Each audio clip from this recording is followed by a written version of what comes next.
ഉള്ളമീറിന് തജ്വീദ് 5ാം ക്ലാസ് റിവിഷനാണ്.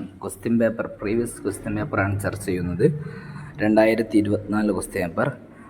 ഉള്ളമീറിന് നീട്ടി ഓതണം. ഏതാണ്? ഓക്കെ. അംറുഹു ഇലല്ലാഹ്. അവിടെ ഹാഇന് ശേഷം ഹറക്കത്താണ്, റായിനും ഹറക്കത്താണ്. അതല്ലെങ്കിൽ സിമ്പിളായിട്ട് കണ്ടെത്താൻ ഹായിന് ശേഷം ചെറിയ വാവുണ്ട്.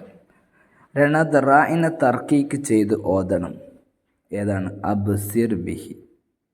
അബ്സിർ ബിഹി.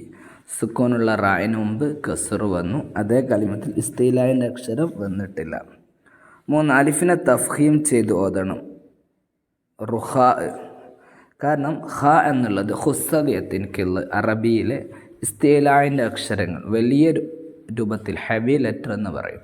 വലിയ അക്ഷരങ്ങളുടെ ശേഷം വരുന്ന അലിഫും വാവും ഇതിനെ തഫ്ഹീം ചെയ്തിട്ടാണ് ഓതുക. മറ്റു അക്ഷരങ്ങളുടെ കൂടെ നീട്ടാൻ വരുന്ന അലിഫും വാവിനെയും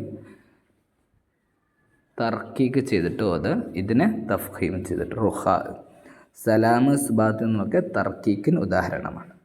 അലിഫ് ലാമിനെ ഇദ്ആം ചെയ്ത് ഓതണം. വത്വാരിഖ്. ഇവിടെ ലാമിനെ ത്വായിലേക്ക് ചേർത്തി. കാരണം സുക്കൂനുള്ള അക്ഷരത്തെ ഹർക്കത്തുള്ള അക്ഷരത്തിലേക്ക് ചേർത്തി ഓതിയതിന് ഉദാഹരണം വത്വാരിഖ്. റസ്മുൽ ഉസ്മാനിയിൽ ബദലിന് ഉദാഹരണം സ്വലാത്ത്. ഇവിടെ ആദ്യത്തേതാണ് അറബിയിൽ എഴുതേണ്ട രൂപം.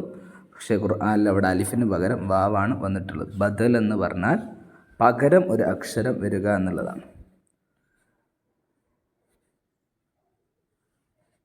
ഓക്കെ.